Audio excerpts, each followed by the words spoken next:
Hello दोस्तों, तो कैसे हैं आप लोग। मैं उम्मीद करता हूं कि आप लोग अच्छे हैं। तो चलिए आइए हम लोग शुरू करते हैं आज की पहली क्लास। किसी महापुरुष ने कुछ शब्द कहे थे कि उठो जागो और तब तक मत रुको जब तक तुम अपने लक्ष्य को प्राप्त मत कर लो। तो आइए हम लोग अपने लक्ष्य को प्राप्त करने की ओर एक कदम और बढ़ाते हुए, हाल ही में विश्व रेडियोग्राफी दिवस कब मनाया जाता है। अगर मैं इस क्वेश्चन की बात करूं तो ये आपका करंट का मोस्ट इंपॉर्टेंट क्वेश्चन है, क्योंकि जो ये आपका विश्व और रेडियोग्राफी दिवस है, ये एक्सरे की खोज के दिन मनाई जाती है। यानी कि अगर मैं बात करूं कि एक्सरे की खोज जो हुई थी वो 8 नवंबर 1985 को एक्सरे की खोज हुई थी। अगर बात की जाए कि एक्सरे की खोज किसने की थी, तो एक वैज्ञानिक थे रॉन्टगन जी, जिन्हीं की कृपा से अभी हम लोग, जैसे हमारे हाथ पैर टूट जाते हैं तो बिना कुछ करे हम लोग एक्सरे करवा के पता चल जाता है कि शरीर के अंदर क्या कैसे टूट गया। अगर ये बात करें तो ये थे आपके जापान के, तो हम लोगों को इनके एहसानमंद होने चाहिए। 8 नवंबर 1985 को रॉन्टगन ने जापान के थे, उन्होंने क्या कहते हैं एक्सरे की खोज की थी। इसीलिए उस दिन को याद करने के लिए हम लोग 8 नवंबर को विश्व रेडियोग्राफी दिवस मनाते हैं। यानी कि जो आपका राइट आंसर हो जाएगा वो हो जाएगा आपका 8 नवंबर। अगर मैं जापान की राष्ट्रपति की बात करूं, प्रधानमंत्री की बात करूं, तो वो आपके हो जाएंगे फूमियो किशिदो। क्या हो जाएंगे आपके फूमियो किशिदो। और अगर मैं आपके वहां के मुद्रा की बात करूं तो वो आपकी हो जाएगी एन, यानी कि जो जापान की मुद्रा है वो हो जाएगी आपकी येन। अगर मैं आप लोगों के लिए एक क्वेश्चन दूं जो आपको एकदम क्या कहते हैं एकदम क्या कह रहा हूँ, आपको कमेंट बॉक्स में आंसर करके बताना है कि वहाँ की संसद का क्या नाम है, जापान की संसद का क्या नाम है। आप लोग इसको आंसर कमेंट बॉक्स में करिएगा। पहला भौतिकी का नोबेल पुरस्कार रॉन्टगन का ही दिया गया था। जो जापान के रहने वाले थे, इनको 2001 में ये पुरस्कार प्रदान किया गया था। ये क्योंकि भौतिकी के क्षेत्र में एक बहुत ही बड़ी खोज थी उस टाइम पे, एक मतलब अभी क्या कहते हैं क्रांतिकारी कदम था। क्योंकि आप लोग अभी देख रहे हैं होंगे कि मान लीजिए हम लोग कहीं गिर जाते हैं, हमारे हाथ पैर टूट जाते हैं, तो हम लोग बिना चीर फाड़ के डॉक्टर बता देता कि आपकी हड्डी टूटी है या नहीं। तो उसी तरह जब इसका आविष्कार हुआ उसके पहले हम लोगों को इन सब चीज़ों को पता करने बहुत ज़्यादा समस्याओं का सामना करना पड़ता था। अगर पहले भौतिकी के नोबेल पुरस्कार की बात की तो जो रॉन्टगन को दिया गया था, जो जापान के थे, उनको 1901 ईस्वी में पुरस्कार दिया गया था। यहाँ पे 2001 लिख गया। उनको ये पुरस्कार जो दिया गया था वो दिया गया था 1901 में। ये भौतिकी का यानी कि फिजिक्स का क्षेत्र में पहला पुरस्कार माना जाता है। अगर मैं बात करूं संविधान दिवस की कि संविधान दिवस कब मनाया जाता है, तो आप लोग सब जानते हैं कि 26 तारीख को 1949 को संविधान बनके तैयार हो गया था। इसी दिन हम लोग संविधान दिवस सेलिब्रेट करते हैं। तो आइए हम लोग नेक्स्ट क्वेश्चन की ओर मूव करते हैं। हाल ही में उत्तर प्रदेश सरकार ने मथुरा वृंदावन को कब तक कार्बन न्यूट्रल टूरिस्ट डेस्टिनेशन बनाने की घोषणा की है। पहला नंबर आपका ऑप्शन हो जाएगा 2031, दूसरा 2041, तीसरा 2031 या फिर इनमें से कोई नहीं। ये दोनों सेम ही, आप लोग इसे 2021 कर लीजिए। अगर मैं बात करूं जो आपका यूपी गवर्नमेंट है उसने 2041 तक मथुरा को कार्बन न्यूट्रल फ्री करने का आपका क्या कीजिए घोषणा की है। यानी कि जो आप इसका ऑप्शन नंबर बी हो जाएगा वो एकदम करेंट ऑप्शन हो जाएगा। आपके लिए एक क्वेश्चन था कि भारत कब तक कार्बन न्यूट्रल देश बन जाएगा, इसका ऑप्शन आपको कमेंट बॉक्स में देना है। ये चीज़ें मैं आप लोगों के लिए इसलिए छोड़ के जाता हूँ ताकि आप लोग भी खुद से कुछ मेहनत करें, क्योंकि जब आप खुद से अपने माइंड का यूज करते हैं तब आपका माइंड थोड़ा सा ज़्यादा तेजी से कार्य करना शुरू करता है। आइए हम लोग नेक्स्ट क्वेश्चन की ओर मूव करते हैं। हाल ही में उपराष्ट्रपति जगदीप धनखड़ कहाँ आसियान भारत स्मारक शिखर सम्मेलन में भारत का नेतृत्व करेंगे। पहला यूएई, दूसरा ईरान, तीसरा कंबोडिया या फिर अमेरिका। आप लोग इसका आंसर थोड़ा सा करने का ट्राई करिएगा। मैं आप लोगों को कहूँगा जो इस क्वेश्चन आपकी स्क्रीन में आते हैं तो पहले आप लोग उनको थोड़ा सा खुद से आंसर करने का ट्राई किया करिए, क्योंकि इससे थोड़ा सा आपका मतलब थोड़ा सा कॉन्फिडेंस बूस्ट होता है। अगर मैं बात करूं तो जो राष्ट्रपति जगदीप धनखड़ जी हैं वो आसियान भारत स्मारक शिखर सम्मेलन के लिए कंबोडिया गए हुए हैं। अगर बात करें सबसे बड़ा जो हिंदू धर्म का मंदिर यानी कि बौद्ध मंदिर वो कंबोडिया में ही स्थित है। कई बार ये क्वेश्चन आपको पूछा गया है और ये मोस्ट इंपॉर्टेंट क्वेश्चन बनता है। अगर मैं कंबोडिया के राष्ट्रपति की बात करूं तो वो आपका प्रधानमंत्री की बात करूं तो वो आपके हो जाएंगे हुन सेन, और अगर मुद्रा की बात करूं तो वो आपकी हो जाएगी रियाल। प्रधानमंत्री उपराष्ट्रपति जगदीप धनखड़ जी हैं वो इससे पहले पश्चिम बंगाल के गवर्नर थे। ये क्वेश्चन थोड़ा सा पूछा भी जा सकता है कि उपराष्ट्रपति बनने से पहले जगदीप धनखड़ कहाँ के गवर्नर थे, यानी कि राज्यपाल थे। तो इससे पहले वो आपके पश्चिम बंगाल के गवर्नर थे। हाल ही में किस राज्य सरकार ने TOFI, थोड़ा सा ध्यान, ये टॉफी मत पढ़िएगा इसे, TOFI कार्यक्रम शुरू किया है? महाराष्ट्र, हरियाणा, उत्तर प्रदेश या फिर इनमें से कोई नहीं।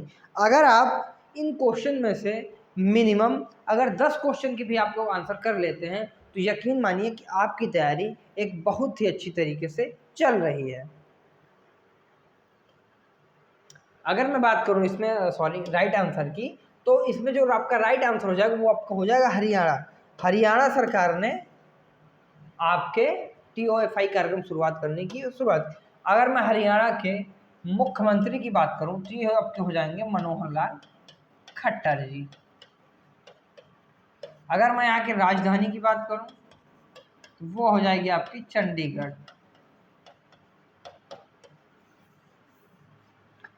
हरियाणा में इस टाइम पे एक नई योजना स्टार्ट हुई है जिसका नाम है E-पोर्टल योजना। ये भी आपके हरियाणा की ही है। और मुख्यमंत्री CM यानी कि CM डैश योजना, ये भी आपके हरियाणा से ही रिलेटेड है।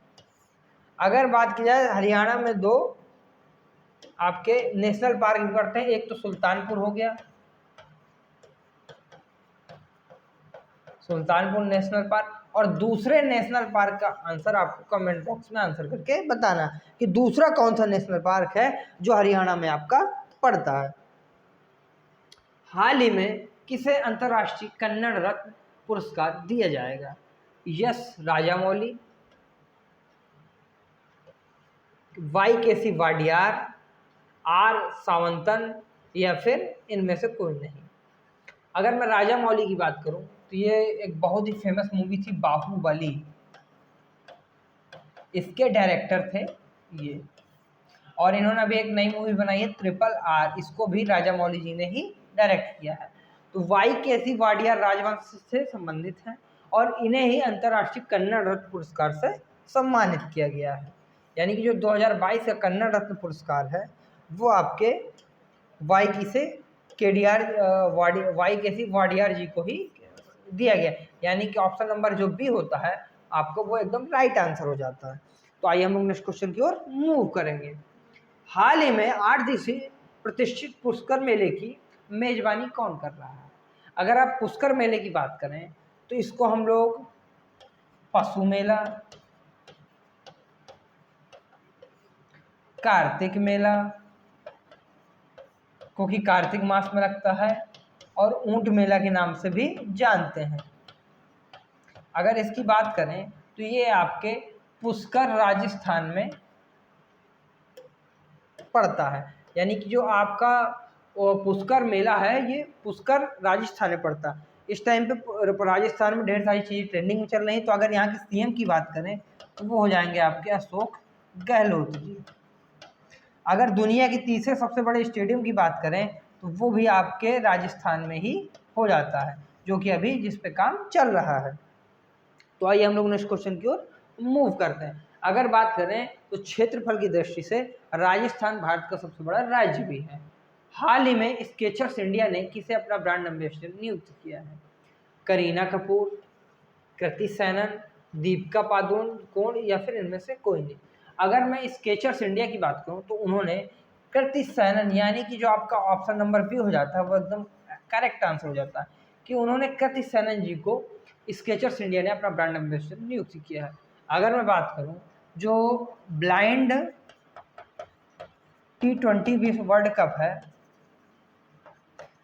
इसका जो ब्रांड एम्बेसडर बनाया गया है वो आपके युवराज सिंह जी को बनाया गया है।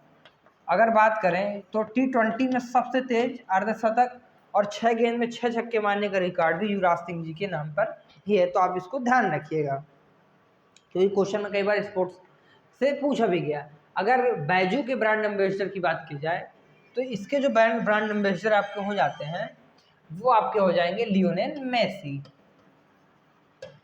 जो फुटबॉल से संबंधित यानी कि जो फुटबॉलर हैं। अगर मैं आपके फीफा की बात करूं तो जो फीफा के भारत के ब्रांड एम्बेसडर हो जाएंगे वो हो जाएंगे आपके रणवीर सिंह। और अगर मैं पिंटोला की बात करूं जो कि पीनट बटर बनाने वाली कंपनी है, तो सूर्य कुमार यादव इसके ब्रांड एम्बेसडर हो जाएंगे। आपको एक क्वेश्चन का आंसर करना है कि जो आईसीसी की रैंकिंग है T20, उसमें फर्स्ट प्लेयर कौन है, उस रैंकिंग में पहला स्थान किस प्लेयर को दिया गया। आपका इसका आंसर कमेंट बॉक्स में करके बताना है कि आईसीसी की रैंकिंग में वो कौन सा प्लेयर है जो इस बार मतलब टॉप में था। अगर मैं बोरो प्लस की बात करूं या फिर मैं आपके फायर बोल्ट की बात करूं तो बोरो प्लस के तो आपके अमिताभ बच्चन जी हो जाते हैं, और फायर बोल्ट के जो हो जाते हैं ये आपको कमेंट बॉक्स में आंसर करके बताना है कि फायर बोल्ट के ब्रांड एम्बेसडर कौन है ये। अगर बंधन बैंक की बात करें तो ये आपको हो जाते हैं सौरभ गांगुली।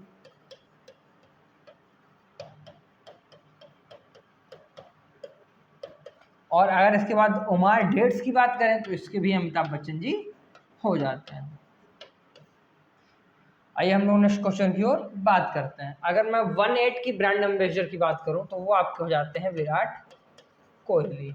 या फिर पूमा इंडिया की बात की जाए तो उसके भी विराट कोहली होंगे, या फिर ऑडी की बात की जाए तो इसके भी ब्रांड एम्बेसडर आपके विराट कोहली जी ही हो जाएंगे।